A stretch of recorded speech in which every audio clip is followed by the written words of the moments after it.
Assalamualaikum warahmatullahi wabarakatuh. Perkenalkan, kita kelompok 4 dari mata kuliah Perkembangan Arsitektur 3. Kita adalah mahasiswa arsitektur Universitas Gunadarma. Di sini kita akan membahas tentang bangunan 41 Cooper Square, Oslo Opera House, Maxi, Scottish Parliament. Berikut penjelasannya.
Parlemen Skotlandia di Holyrood, yang juga tercatat dalam situs warisan dunia UNESCO di pusat Edinburgh.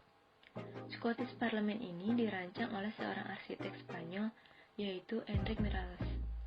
Luas area dari bangunan parlemen ini 1,6 hektar dengan perimeter 480 meter. Lokasi bangunan ini terletak 1 km dari selatan pusat kota Edinburgh.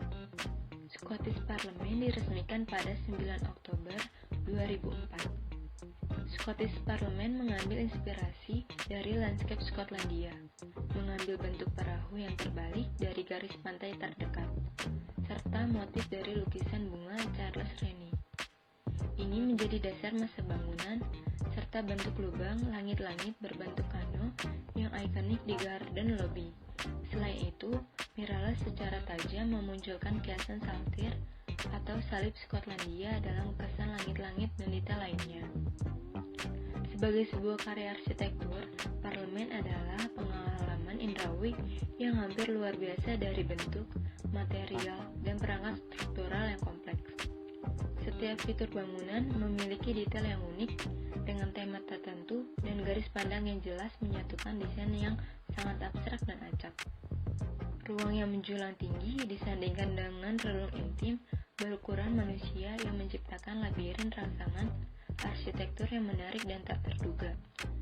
Jendelanya terbuat dari baja tahan karat dan dibingkai dengan kayu, dan di lapisan di sekitar jendela adalah bahan mosaik termasuk granit kemnite. Untuk memberikan keseragaman fasad, jendela menonjol keluar dengan lebar dan bentuk yang berbeda dari kedua arah.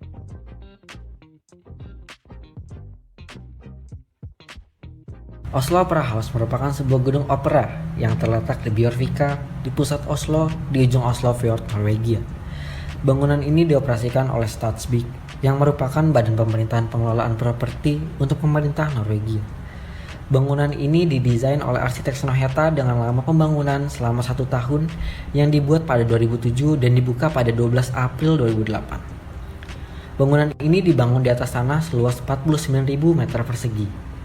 Dengan langgam kontemporer yang dimilikinya, bangunan ini mencerminkan lanskap dari Norwegia dan juga estetika rakyatnya. Putih granit bangunan ini terbuat dari marmer Italia untuk menciptakan ilusi es yang berkilauan. Atap miring sudut mengarah ke air menggambarkan sebongkah es yang bergerigi. Ilusi yang diciptakannya menjadikan bangunan ini tidak bisa dibedakan dari lingkungannya ketika musim dingin tiba. Atap Oslo Opera House miring tajam ke atas menciptakan jalan luas yang bertujuan untuk memanjakan mata pengunjung oleh pemandangan Oslofjord. Para arsitek Snohetta bekerja sama dengan seniman untuk mengintegrasikan rincian yang akan menangkap permainan cahaya dan bayangan. Trotoar dan plaza atap berasal dari putih granit Italia yang dirancang oleh para seniman untuk membentuk lembaran pola kompleks.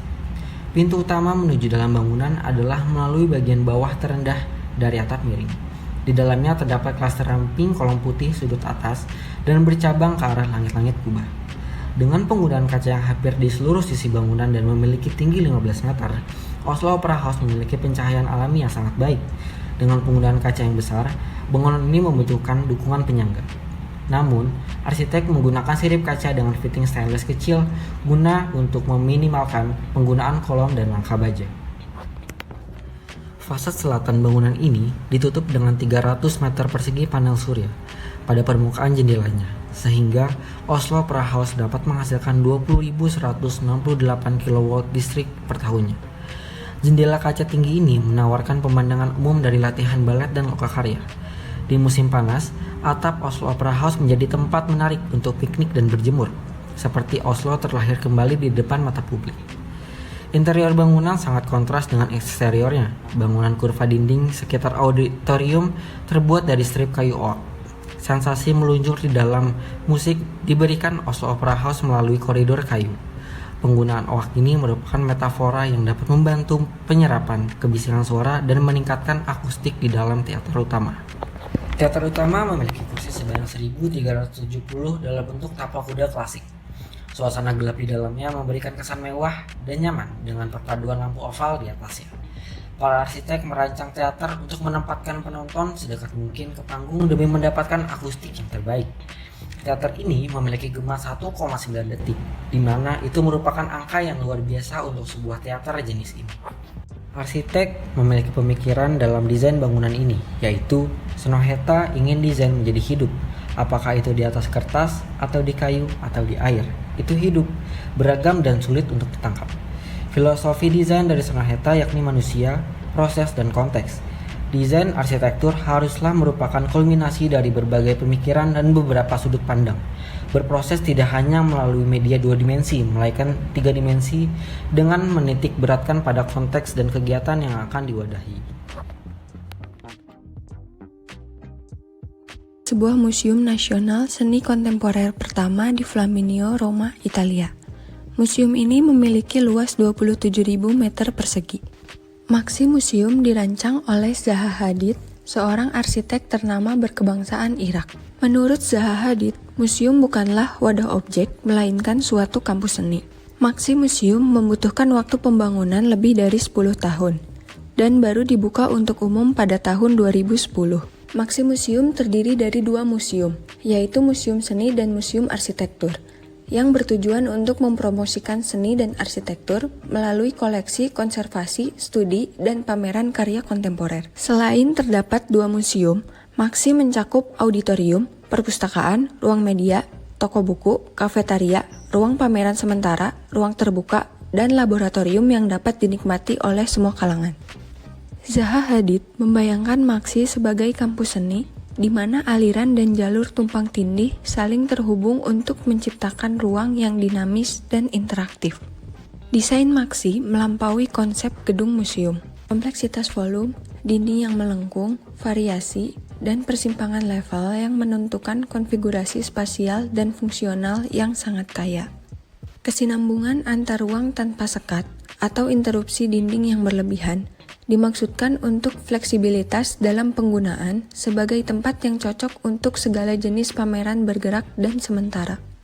Museum ini memiliki bentuk dasar berupa huruf L. Saat memasuki atrium, elemen utama yang terlihat yaitu dinding beton, tangga hitam gantung yang menghubungkan tiap lantai, dan langit-langit terbuka yang menangkap cahaya alami. Yang menonjol dari arsitektur museum adalah penataan volumetriknya yang rumit, dengan garis-garis dinding yang berliku-liku dan terputus-putus, bentuk prismatik, permainan cahaya, dan permukaan dinding beton ekspos yang halus dan seakan seperti mengalir. Ruang interior dalam Maximuseum merupakan dinding beton yang ditutupi dengan atap kaca untuk cahaya alami yang disaring dengan garis-garis balok atap dan membantu mengartikulasikan sirkulasi pengunjung di dalam museum. Pada eksteriornya, material yang digunakan adalah dinding beton ekspos dan terlihat tidak teratur yang membuat bangunan tersebut terlihat ekspresif, inovatif, dan dinamis.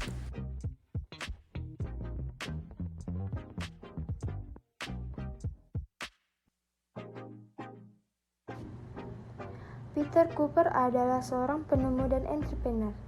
Ia mendirikan Cooper Union untuk kemajuan sains dan seni pada tahun 1859. Bangunan ini awalnya untuk institut sipil yang mengajari tentang desain dan teknik.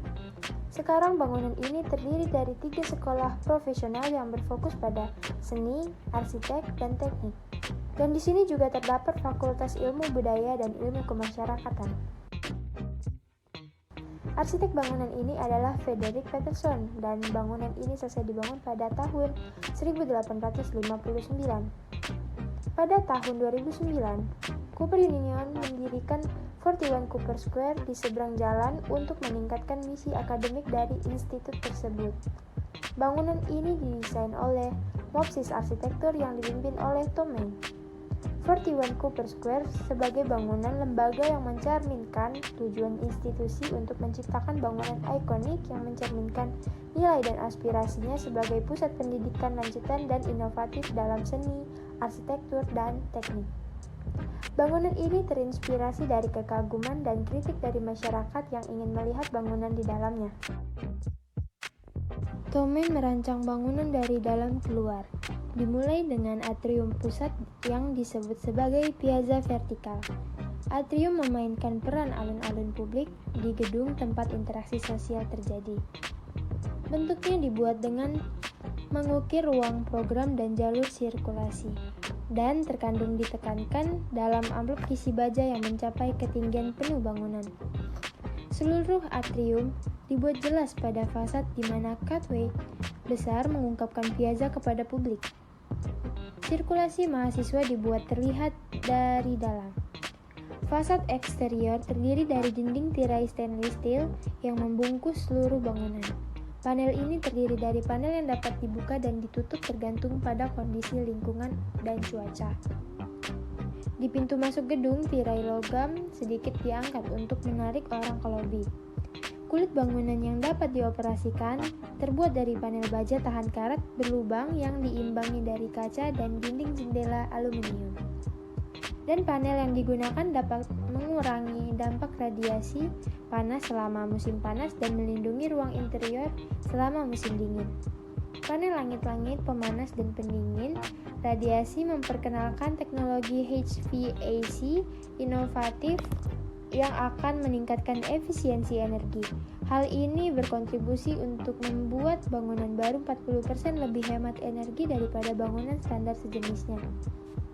Hampir 75% dari bangunan ini dapat menggunakan sinar matahari alami sebagai penerangan di siang hari, sehingga mengurangi penerangan listrik dan membuat hemat energi. Bangunan ini dibangun dengan standar LED Gold dan kemungkinan mencapai peringkat platinum. 41 Cooper Square akan menjadi bangunan gedung laboratorium akademik bersertifikat LEED pertama di New York City. Tanggapan Tom Main terhadap bangunan 41 Cooper Square yaitu, arsitektur adalah bentuk seni pribadi dan disiplin dalam dirinya sendiri yang memiliki dorongan. Maksudnya, kepentingan sendiri yang ditafsirkan secara konseptual. Sekarang lebih banyak terlibat dalam aspek politik, lingkungan, dan budaya. Dan karena skala proyek meningkat, terutama dalam proyek perkotaan, pekerjaan harus menambah lapisan lain yang strategis. Seseorang harus membuat argumen dalam beberapa istilah sehingga dapat didiskusikan dengan banyak cara.